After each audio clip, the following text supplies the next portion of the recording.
정말 너무나 하나님께 감사를 드립니다.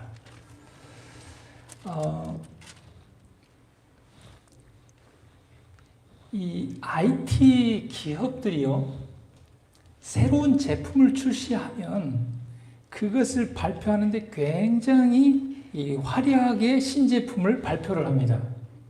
그래서 프랑스 파리라든지 뉴욕이라든지 도쿄 이런 아주 큰 도시에서 대개 신제품 발표를 합니다. 2015년 이 마이크로소프트의 신제품 윈도우 10이 출시가 되었습니다. 그래서 이것을 어디에서 발표를 할까? 그러다가 시드니 오페라 하우스에서 아주 화려한 조명을 받으면서 신제품을 발표하기로 결정을 하고 사업을 진행을 했습니다. 그런데 이 마이크로소프트의 그 세 번째 그 회장인 CEO 회장인 이 사티아 나델라가 굉장히 공감력이 있는 사람이에요. 쉽게 얘기하면 우리 성경으로 얘기하면 동정심 있는 사람이에요. 근데 이제 그의 동정심은 어디서 나왔냐면 인도 사람인데 아주 똑똑한 이 아내와의 사이에 아이를 낳았는데 그 아들이 뇌성마비인 아이가 나왔어요. 그러면서 굉장히 장애가 있고 소외되고 이런 소수에 대한 이 공감 능력, 이 동정심이 생겼는데 그 치열한 그 IT 회사의 그 생존 경쟁 속에서도 그런 공감력과 동정심을 가지고 회사를 경영하는 거예요. 그래서 늘 의견을 묻고 이렇게 평등한 입장에서 회의를 하고 이렇게 하는데 거의 이제 시드니 오페라 하우스에서 윈도우 10 출시 행사를 하기로 진행이 되어 가고 있는데 어떤 한 직원이 제안을 했어요. 저기 가난한 그 케냐 시골 마을에서 발표를 하면 안 되냐? 사티아 나델라가 그렇게 하자고 했습니다. 그리고 그동안에 들었던 모든 비용을 다 감수하고 케냐의 나뉴키라는 아주 가난한 시골 마을에서 TV 채널망을 이용해서 이 지역민 10명만 참석한 아주 조촐한 그 모임에서 윈도우 10 출시 발표를 하는 것입니다. 자, 그럼 이유가 뭐냐? 다 이 사람들이 움직일 때 이유와 목적이 있거든요. 이 마이크로소프트의 사명은 개인이나 기업 누구에게나 기술을 이용하는 힘을 부여하는 데 있다. 윈도우 10 발표를 화려한 팡파레 속에서 치를 수도 있다. 하지만 절망적인 빈공 상태에 처한 시골 농부가 인터넷을 통해서 상품 판로를 개척할 수 있는 희망을 주고자 그렇게 했다는 거예요. 그러니까 참 기업가지만 그 마음과 생각을 보면 예수님의 행로와 그것을 따라가는 것을 좀 엿볼 수가 있습니다. 우리 누가복음 오늘 본문에 있는 7장 11절 말씀을 보면 우리가 지난주에 백부장의 종을 예수님께서 말씀으로 고치신 장면이 나오고 그 다음에 이제 누가복음 7장 11절로 들어가는데 예수님께서 병든 백부장의 종을 일으켜 세우시고 치유하시고 그 후에 예수님께서 어디를 가셨어요? 파리로 가시지도 않으셨고 뉴욕으로 가시지도 않으셨고 도쿄로 가지도 아니하시고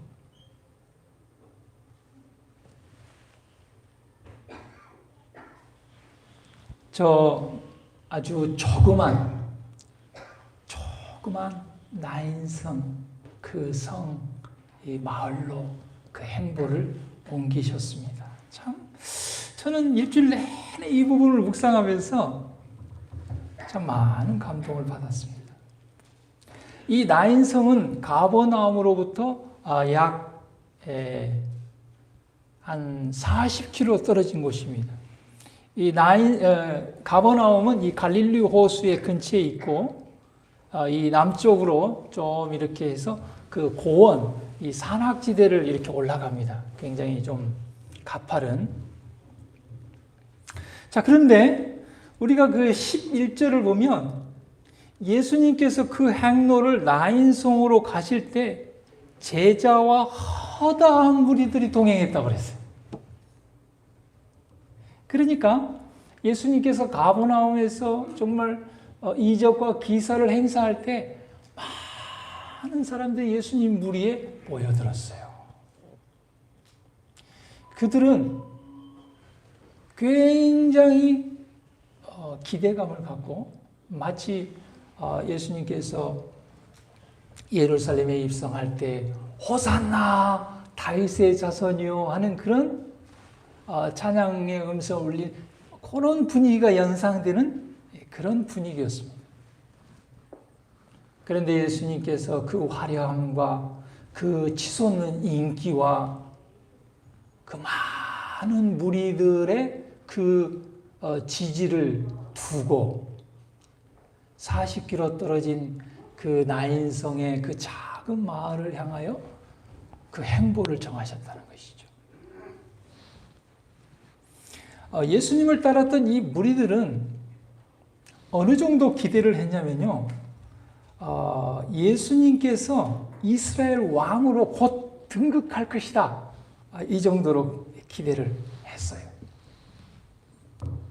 그런데 예수님은 이스라엘 왕으로 등극한 것이 아니고 대도시로 가신 것도 아니고 그 수많은 무리의 지지를 얻고 세상적인 부유함과 명예를 쫓아가지 아니하시고 40km나 떨어진 그 작은 나인성 마을을 향하여 가셨다는 것이죠. 우리가 잘 아는 것처럼 그 다음 절에 보면 왜 예수님께서 그곳으로 행보를 옮기셨는지 나와 있습니다. 성문에 가까이 오실 때에 12절에 사람들이 한 죽은 자를 메고 나오니 이는 그 어미의 독자요 어미는 과부라.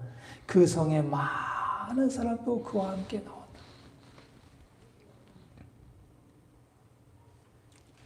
한 독자가 죽었습니다. 근데 그 독자는 또 한 아들, 한 청년의 죽음인데 독자의 죽음이에요. 그것도 과부의 아들. 얼마나 슬픕니까? 얼마나 애가 탑니까? 이 과부는 먼저 남편을 여였습니다. 남편을 무덤에 장사 지내온 경험이 있습니다. 이 과부의 마지막 희망은 하나밖에 없는 그 아들입니다. 근데 그 아들까지 잃어버렸어요. 그러니까 동네에 있는 모든 사람들이 너무나 슬픈 거야. 정말. 나인성에 있었던 여러 가지 장례식도 있고 슬픈 일도 있었지만 이 과부의 독자의 죽음은 그 성에 있는 많은 사람들이 그 장례 행렬에 따라갈 만큼 슬프고 애달프고 그들의 통곡 소리는 하늘을 사무칠 정도로. 그런데 그 울음소리를 누가 들으셨어요? 저 40km 떨어져 있는 가버나움의 예수님께서는 그 과부의 울음소리, 그 슬픔의 소리를 들으셨다는 것이죠. 우리 같으면 못 들을 거예요. 왜? 우리를 지지하는 그 수많은 사람들, 가버나움의 그 수많은 사람들, 거기에 취하다 보면 우리는 소외되고 가난하고 애통해하는 그들의 음성을 못 들을 수 있어요. 역시 예수님이구나. 저는 이 사티아 나델라가 기업의 CEO이면서 그 신제품 출시를 그 가난한 케냐의 가난한 동네에 가서 10명을 모아놓고 그 발표를 했던, 예수님의 행보를 따라간 그 작은 이 모델이었구나. 좀 대단하다. 감동이 되는 거예요. 여러분, 우리는 어떻습니까? 제가 여러분들에게 드린 이 설교문 프린트물 첫 번째 제목이 뭡니까? 나는 영적으로 죽어 있는가, 살아 있는가? 무엇으로 알 수 있냐면요, 예수님처럼 눈에 보이지 않지만 저 멀리에 있는 누군가의 그 울음소리와 그 아픔과 슬픔을 들을 수 있느냐 없느냐, 거기에 달려 있어요. 우리가 살아있다고 살아있는 게 아니에요. 성경에 보면 살아있으나 죽은 자라는 표현이 많이 있습니다. 죄로 인하여 죽은 자라는 표현이 있습니다. 우리가 세상에 속해 있고 내가 배고프지 않고 내가 넉넉하면요, 배고픈 사람을 모를 수가 있어요. 누가 울고 있는지 모를 수도 있어요. 저는 참 이 부분을 보면서 많이 회개를 했습니다. 나는 참 목회자로서 소외된 성도에 대하여, 하나님께로부터 멀어진 양들에 대하여 그 음성을 듣고 있는가? 그건 저한테만 해당되는 거 아니에요. 우리 모두에게 해당되는 겁니다. 여러분, 이 시간에 우리 모두에게 질문을 던져보시기를 바랍니다. 예수님께서 하신 것처럼 우리가 멀리 있는 그 잃어버린 영혼에 대하여 그 애통과 슬픔과 울음소리를 듣고 있다면, 그래서 우리의 마음과 말과 발걸음이 그곳을 향하여 가고 있다면 우리는 영적으로 살아있는 것입니다. 근데 그런 소리가 전혀 감지가 되어 있지 않다면 우리는 영적인 사망에 놓여 있는 것입니다. 그렇다면 이 시간 다시 예수 그리스도의 은혜로 영적으로 다시 부활의 경험을 하는 저와 여러분이 되기를 간절히 바랍니다. 우리가 누가복음 15장에 보면 이른 양의 비유, 이른 은제의 비유, 탕자의 비유가 나옵니다. 우리 안에 있는 99마리 양을 두고 한 마리 잃어버린 양, 어느 골짜기에서 헤매고 있는지, 어디에서 길을 잃고 있는지, 사자에게 찢겨서 피를 흘리고 있는지, 그 양은 자기가 잃어버렸다는 것을 압니다. 그러나 길을 잃고 돌아가지 못해요. 목자가 와서 그를 구원해서 어깨에 메고 데려가기 전까지는. 두 번째, 잃은 은전은 자기가 잃어버린지도 모릅니다. 그 주인은 10개의 동전 중에 하나에 잊어버린 그 은전을 찾기 위해서 방안을 다 뒤졌다고 그랬어요. 양은 자기가 잃어버린 줄 알지만 돌아갈 수 없어요. 은전은 자기가 잃어버린 줄도 모르고 돌아갈 줄도 몰라요. 이 나인성 과부는 잃은 은전과 같아요. 자기가 이 어려움의 때에 누구에게 도움의 손길을 펼쳐야 될지, 누구에게 기도해야 될지도 몰라요. 백부장은 그나마 어때요? 예수님의 소문을 듣고 예수님께 요청이라도 했습니다. 무언의 기도죠. 무언의 기도. 그런데 예수님은 무언의 기도에도 응답하셨어요. 이 나인성 과부는 예수님께 요청하지 않았습니다. 요청할 줄도 모릅니다. 기도할 줄도 모릅니다. 그런데도 예수님께서는 그 여인을 찾아가셨어요.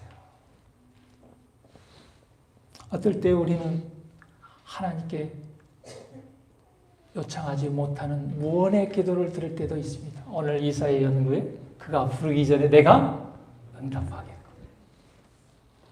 하나님은 그런 하나님입니다. 우리도 그런 하나님을 믿고 그런 예수님의 품성을 닮아가고 따라가게 되기를 바랍니다. 우리는 요청해야만 그게 응답하는 것이 아니고 예수님처럼 요청하지 않았다 할지라도. 제가 이제 여러 교회 이렇게 심호하면서 왔지만 참 우리 중앙교회는 특별한 교회입니다. 여러 가지 특별한 것이 있지만 예배에 좀 빨리 오는 것이 특별하고, 그 다음에 보면은 우리 집사님, 장로님들이 가끔씩 저에게 봉투를 가지고 오시고, 다른 교회는 그런 것이 없는데, 그래가지고 백지수표를 저한테 줍니다. 누군가 필요한 사람이 있으면 주라고. 너무 고맙고 감사. 기도하고 누가 제일 필요한가 해서 저는 그냥 전달만. 그 영혼이 무언의 기도를 드리지 않았겠습니까? 하나님께서 그 누군가를 감동시키셔서 전달하게 하는 것이죠. 마치 예수님께서 나인성 과부를 찾아가시는 것처럼 말입니다. 자, 그런데 이 나인성 과부의 독자의 죽음을 애통하면서 따라갔던 또 많은 사람들이 있습니다. 이 많은 사람들은 또 어떤 사람이며, 자, 저는 이 나인성에서 이 장례 행렬을 따라왔던 많은 사람들은 이 나인성의 과부의 슬픔에 대해서, 그 독자 아들의 죽음에 대해서 동정하고 애통해하는 사람들이었습니다. 그러나 그 많은 사람들이 이 나인성 과부의 슬픔을, 이 나인성 과부의 아픔을, 그 나인성 과부의 문제를 해결해 줄 수 없었다는 거예요. 동정은 했습니다. 같이 울어주기는 했습니다. 우리 장로님, 집사님들 중에 아마 기억을 하실 텐데, 제가 중학교에서 전도사 할 때 정말 아이 엄마 하나가 아주 예쁜 초등학교 1학년 딸을 잃었어요. 학교에서 뭐 봉사한다 오라고 했는데 5위차가 뒤로 후진하다가, 얼마나 그 엄마가 꾸미기를 좋아해서 아이를 그냥 머리도 예쁘게 따고 이렇게 목사님을 따라서 제가 갔는데요. 집사님들 몇 분이 갔는데요. 아무 말도 못했어요. 예배도 못 드렸습니다. 너무나 넋이 나가서 슬퍼하고 있으니까 가서 집사님들이 그냥 손만 좀 이렇게 잡고 온 것 같아요. 이 나인성의 많은 사람들은 제가 그 생각이 나더라고요. 마찬가지였을 것이다. 그들이 이 과부에 대해서 남편을 잃고 그나마 의지했던 그 독자를 잃어버렸을 때 너무나 슬프니까 그 많은 사람들이 오기는 했지만 실질적으로 그 과부의 애통과 슬픔을 해결해 줄 수는 없어요. 같이 우는 거 외에는 방법이 없었어요. 그러니까 그 나인성의 그 통곡과 울음소리는 하늘을 사무쳤다. 우리 교회 성경주석에 보면 하늘을 사무쳤다. 그런데 그 40km 떨어진 가버나움에 그 수많은 군중들은 또 어때요? 그 능력 있으신 예수님을 따라가면서도 이분이 아마 이스라엘 왕이 될 것이다. 이런 기대를 했지. 그 많은 사람들이 나인성의 슬픔에 영적인 귀가 트이지는 않았어요. 예수님께서 눈물을 그리 가신 것입니다. 그리고 이 누가복음 7장 13절에 주께서 과부를 보시고 불쌍히 여기사.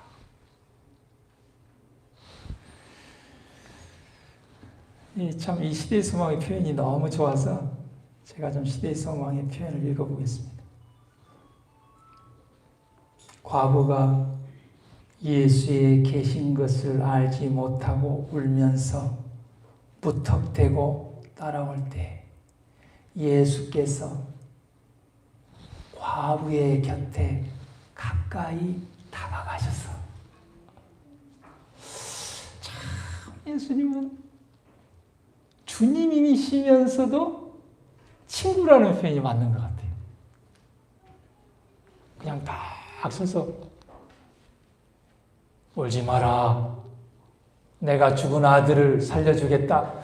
이래도 될 것 같은데 그 과부의 불을 다가가셔가지고 아주 부드러운 음성으로 정말 그 동정하는 마음으로 나인성 과부에게 울지 마라.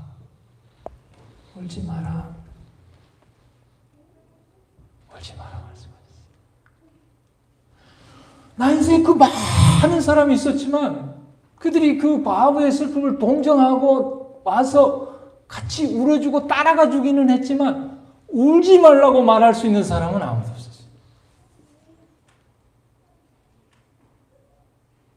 저도 그때 그 아이 엄마, 저도 전도사 아무것도 모르는 젊은 전도사 따라갔죠.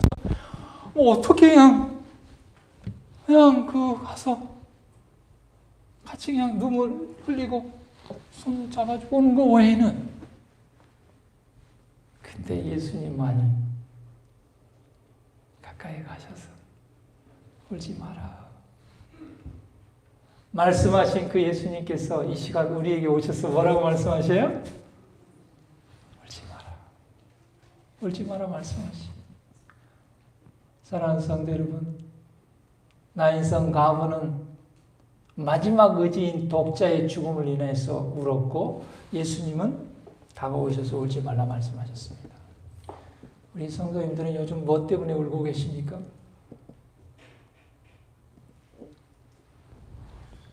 무엇 때문에 울고 계신지는 모르지만 예수님 이 시간 우리 각자의 마음속에 다가와서 말씀하십니다. 뭐라고요?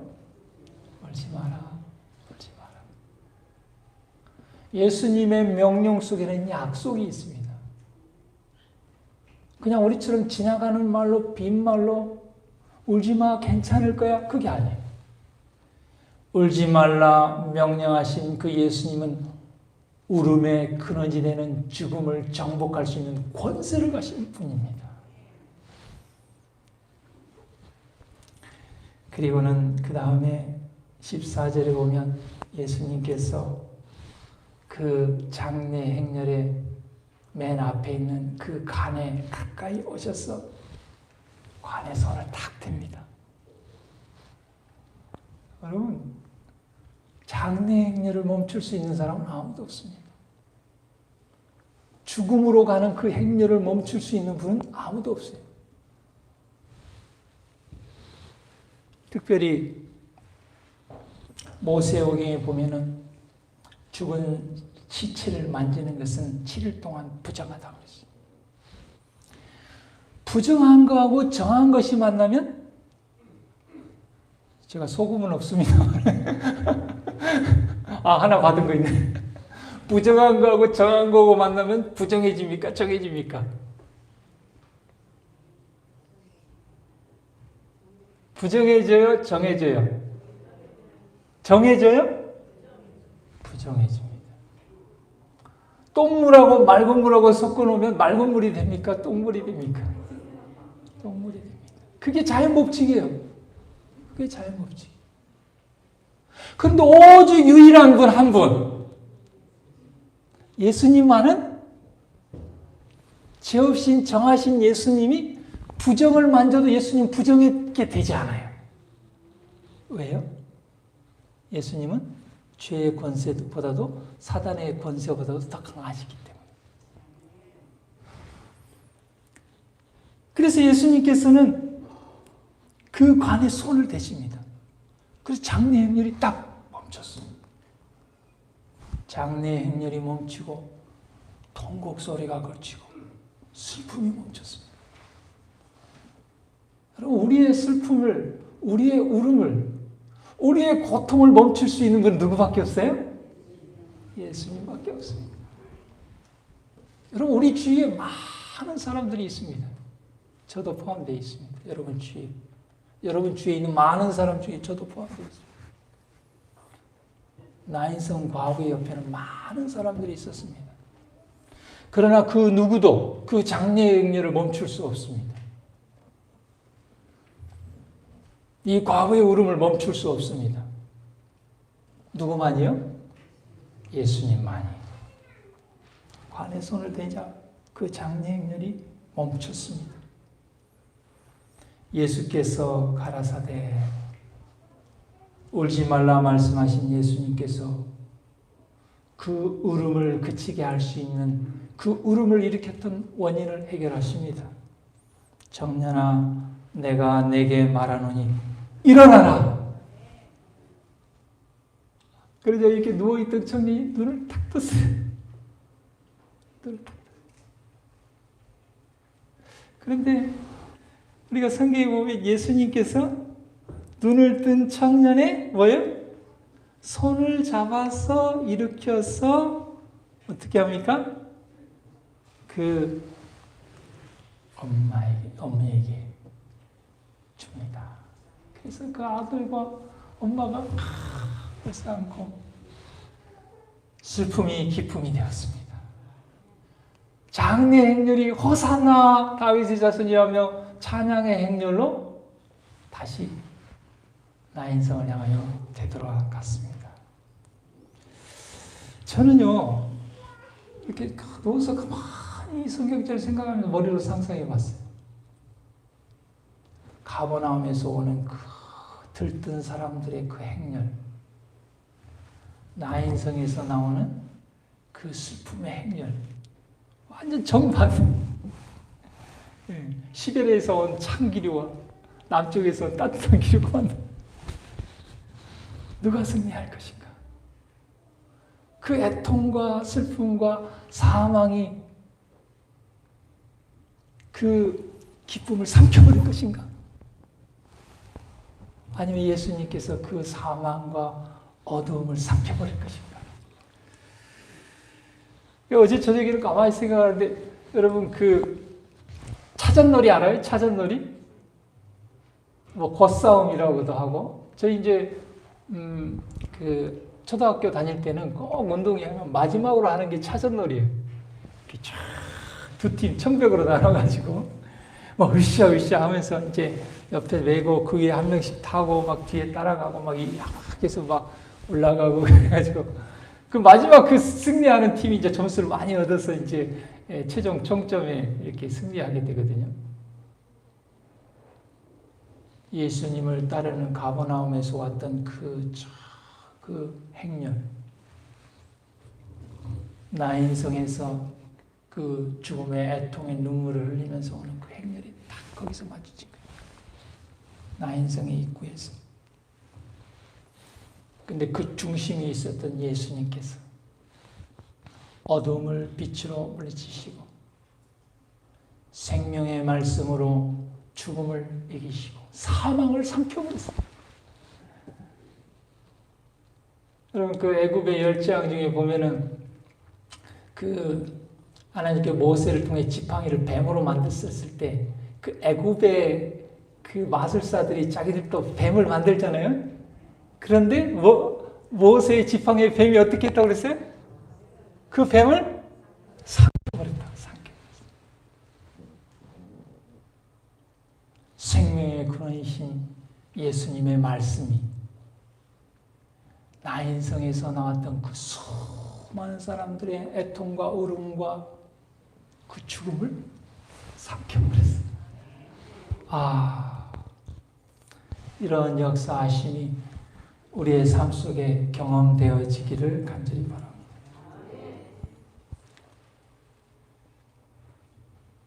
그래서 그 가버나움에서 왔던 그 무리들, 나인성에서 따라왔던 그 무리들이 여기 16절에 보면 모든 사람이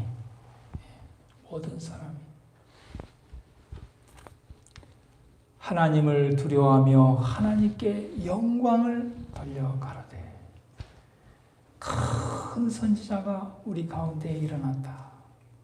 하나님께서 자기 백성을 돌아보셨다. 예수께 대한 이 소문이 온 유대와 사방에 두루 퍼졌다. 그렇게 성경은 기록하고 있습니다.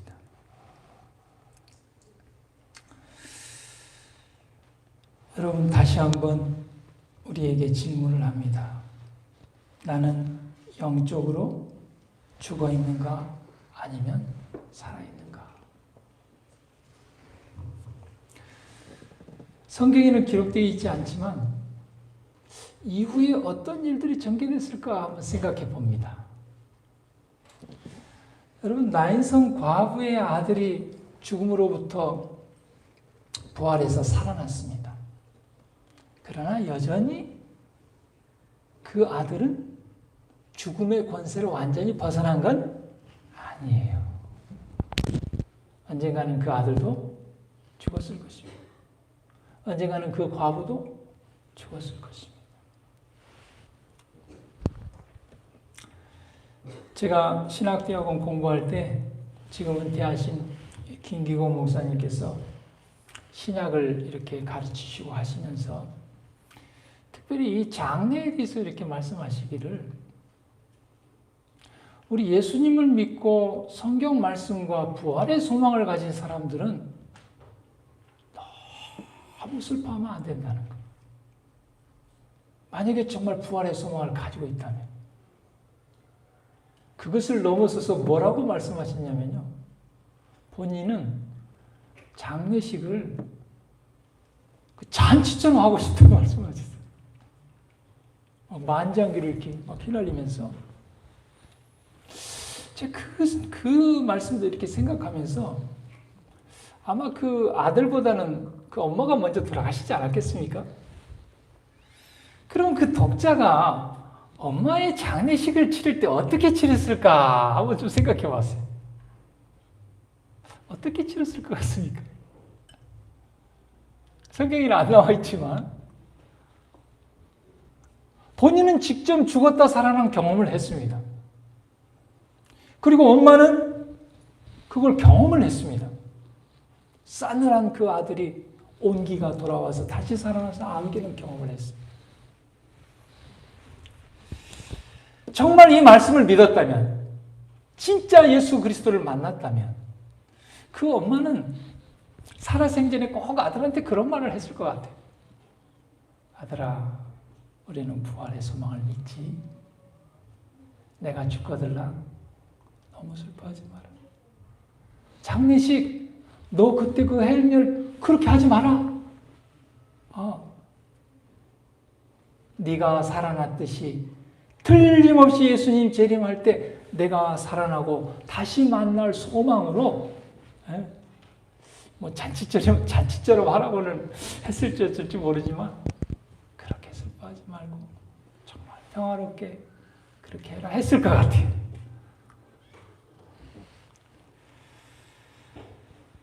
우리 에베소서 5장 14절에 있는 말씀을 읽어보겠습니다. 에베소서 5장 14절. 잠자는 자여 깨어서 죽은 자들 가운데서 일어나라. 그럼 우리가 영적으로 죽어 있습니까? 그러면 예수님께서 이 시간 나인성 과부의 아들에게 이야기했던 것처럼 우리에게 이야기하십니다. 일어나라. 영적인 죽음의 잠에서 깨어서 영적인 사망 가운데서 일어나라. 이 시간 우리에게 말씀하십니다. 하나님의 아들이 살라고 분부하실 때 사단은 죽은 자를 장악할 수 없다. 사단은 그리스도의 능력의 말씀을 믿음으로 받아들이는 영혼을 영적 사망에 붙잡아 둘 수 없다. 하나님께서는 죄 가운데 죽은 모든 자들에게 잠자는 자여 깨어서 죽은 자들 가운데서 일어나라고 말씀하고 계신다. 그 말씀은 곧 영생이다. 인류의 시조에게 살라고 명령하신 하나님의 말씀이 지금도 우리에게 생명을 주는 것과 같이, 청년아 내가 내게 말하노니 일어나라 하신 그리스도의 말씀이 나인성의 청년에게 생명을 주었던 것과 같이 죽은 자들 가운데서 일어나라고 하시는 그 말씀도 이를 받아들인 자에게는 생명이 된다. 하나님께서는 우리를 흑암의 권세에서 건져내사 그의 사랑의 아들의 나라로 옮기셨다. 이 말씀을 받아들이면 우리는 건짐을 받는다.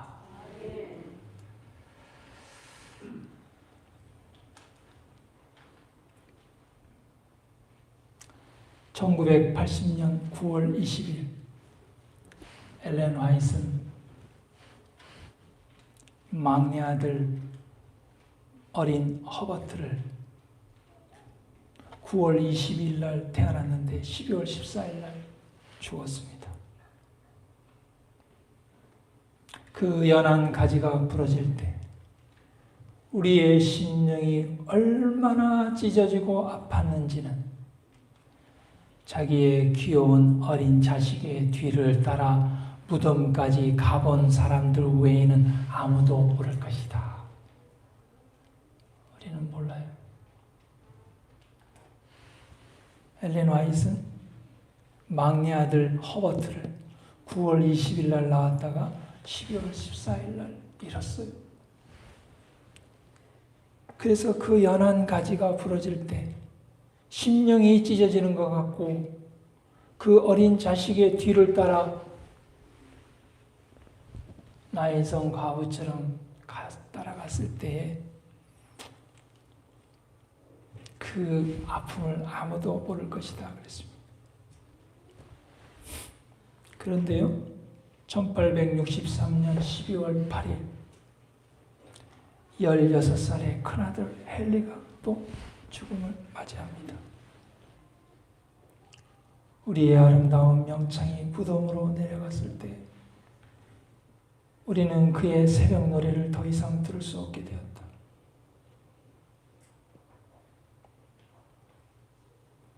그러나 하나님께서 우리의 비통한 사배를 위로하셔서 우리는 믿음과 용기를 가지고 그분께서 우리에게 맡기신 사업을 믿고 밀고 나갔으며 죽음으로 헤어진 우리 아들들을 질병과 죽음이 결코 없을 세상에서 다시 만날 찬란한 희망으로 위로를 받았다 그랬습니다.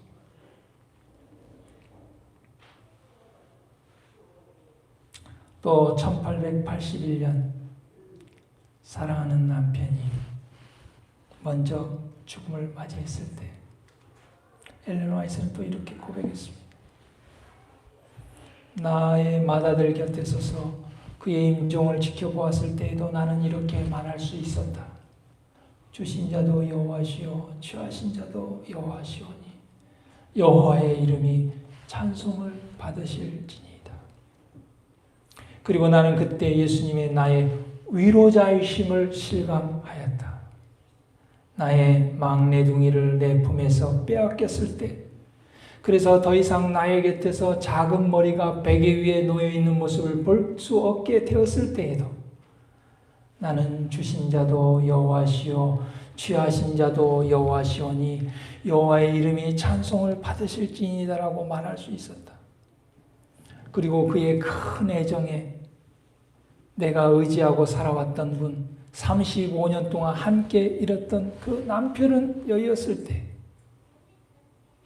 나는 그의 감겨진 눈 위에 손을 얹고 나는 부활의 아침까지 나의 보배를 주님께 위탁하나이다 하고 그렇게 말할 수 있었다.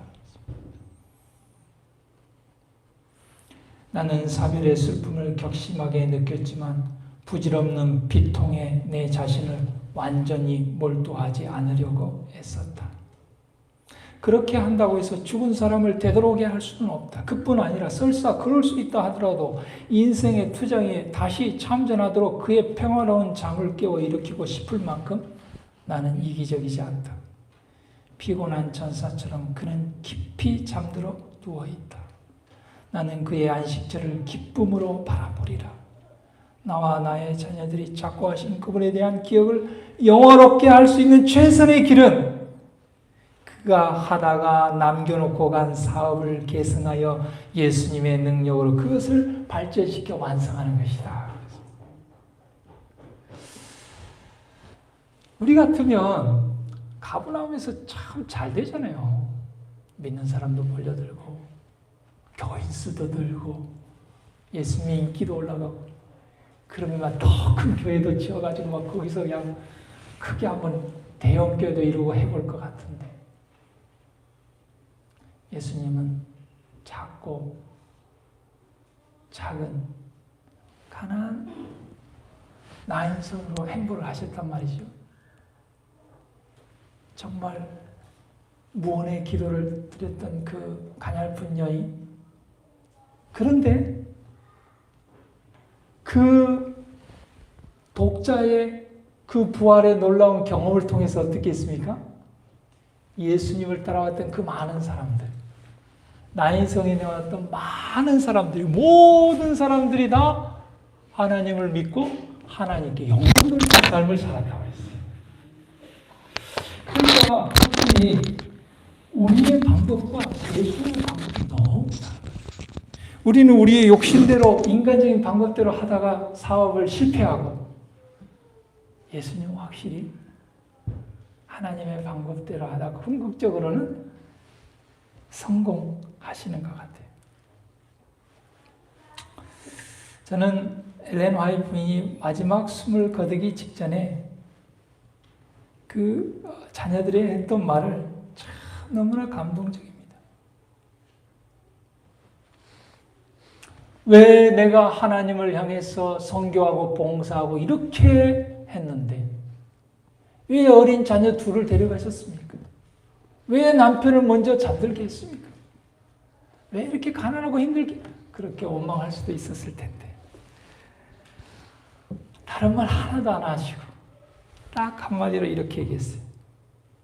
자서전 444쪽에 나는 내가 사랑하는 자를, 내 영혼이 의뢰하는 자를 알고 있다. 여러분, 알고 있습니까?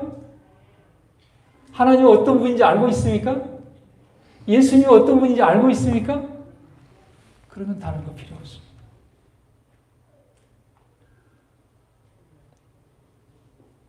여러분, 우리가 코로나로 인하여 여러 가지 재정적인 어려움, 여러 가지 자녀 문제, 여러 건강의 문제 가지고 있지만, 오늘 본문에 있는 나인성 과부의 그 슬픔만큼 하지는 않지 않습니까? 그렇죠.